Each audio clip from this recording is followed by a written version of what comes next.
आइए आज बहुत इंटरेस्टिंग टॉपिक पे बात करते हैं। क्या 40% से कम नंबर लाने पर भी आप पास हो सकते हो?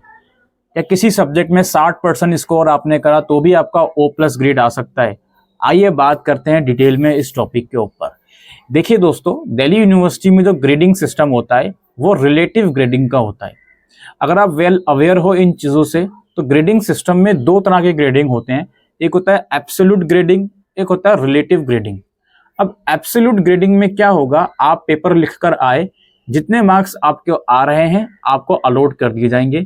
आपके क्लासरूम में अगर 50 बच्चे हैं या ये कहें कि आपके पर्टिकुलर सब्जेक्ट में पूरी यूनिवर्सिटी या कॉलेज में 100 बच्चे हैं, जस्ट एन एग्जांपल, तो उन 100 बच्चों का जितना जितना स्कोर आया उतने उतने उस स्कोर के अकॉर्डिंग उनको अलग अलग मार्क्स अलॉट कर दिए। इसे तो एब्सोल्यूट ग्रेडिंग कहा जाता है।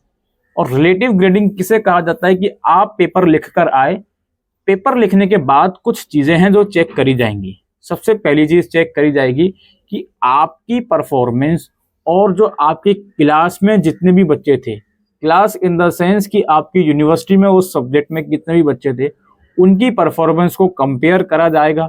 प्लस कंपेयर करने से ये देखा जाएगा पेपर का डिफिकल्टी लेवल कितना है, उसके बेसिस पर आपको ग्रेडिंग दी जाएगी। और इसी को रिलेटिव ग्रेडिंग बोलते हैं। और इसी रिलेटिव ग्रेडिंग की वजह से बहुत सी ऐसी सिचुएशंस होती हैं जिसमें 60% लाने पर भी आपको ओ ग्रेड दिया जा सकता है और 40% से कम मार्क्स आने के बावजूद आपको पास करा जा सकता है। ठीक है, लेकिन इसका ये मतलब नहीं है आप एक बॉटम लाइन 40 से नीचे सेट कर दो। नहीं, हमेशा से बॉटम लाइन 40 ही सेट करनी है, उससे कम नंबर तो लाने ही नहीं है आपको। अब पेपर डिफिकल्ट आ रहा है या नहीं आ रहा है इन फ्यूचर, वो पहले से तो नहीं पता ना आपको। वो तो पेपर जब हो जाएगा उसके बाद पता चलेगा। इवन आपको तो पता भी नहीं चलेगा, वो यूनिवर्सिटी के पास सारी चीजें रहती हैं। तो अब चीजों को समझिए।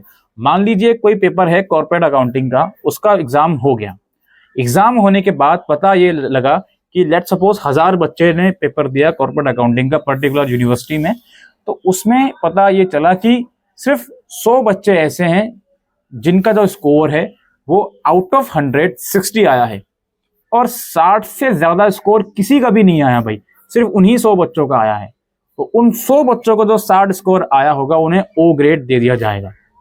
ये हो गई कहानी कि 100 में से 60 नंबर लाने के बावजूद ओ ग्रेड दिया गया, क्योंकि ये रिलेटिव ग्रेडिंग है जी। ठीक है, इसमें टॉप स्कोरर जो होते हैं पेपर का, जरूरी नहीं है कि वो 100 में से 100 लाएगा तो ही उसको ओ ग्रेड देंगे। वो 60 ले आया क्योंकि वो अपने सब्जेक्ट का टॉपर निकल गया, दैट्स वाई उसको आउट ऑफ 10 में से आउट ऑफ 10 स्कोर दे दिया, ओ ग्रेड दे दिया। और इसी वजह से पेपर का डिफिकल्टी लेवल हम हाई कर ही रहे हैं। इसी वजह से आपके बहुत से ऐसे स्टूडेंट हो सकते हैं जो 40 से कम नंबर लेकर आए हुए हैं और उन्हें पास कर दिया, उन्हें डी ग्रेड दिया जा सकता है, उन्हें सी ग्रेड भी दिया जा सकता है। ये सारी कहानी चलती है। तो यूनिवर्सिटी क्या करती है, पेपर हो जाने के बाद चेक करती है कितने बच्चों के कितने मार्क्स आ रहे हैं, उसके बेसिस पर वो एक बेंचमार्क सेट करती है कि भाई इतने इतने ग्रेड वाले को ये ग्रेड दे दो, 40 से कम वाले को भी इतने ग्रेड दे दो, फेल मत करो। और फिर वो उस कंडीशन में एक बेंचमार्क सेट कर देती है कि भाई हम 25% बेंचमार्क सेट कर रहे हैं या 27% कर रहे हैं, इससे कम अगर किसी का आ रहा है तो ग्रेड मत देना, तो उसको फेल ही करना। ठीक है, अच्छा, ऐसी सिचुएशन में कभी भी ऐसा नहीं होगा। अब इसका यार उल्टा दूसरा पहलू भी तो देखना पड़ेगा, आपके दिमाग में आएंगी चीजें। ऐसी सिचुएशन में कभी भी ऐसा नहीं होगा कि आपको ये लगे कि आपके 40% मार्क्स है तो भी आपको फेल कर दिया। आपको ये लगे यार पेपर बहुत आसान आया है, बहुत सारे बच्चों के 90-90 80-80 मार्क्स आ रहे हैं, तो ऐसी सिचुएशन में कहीं ये ना हो कि हम 40% से ज्यादा मार्क्स लेकर आ रहे हैं, हमें फेल कर दिया।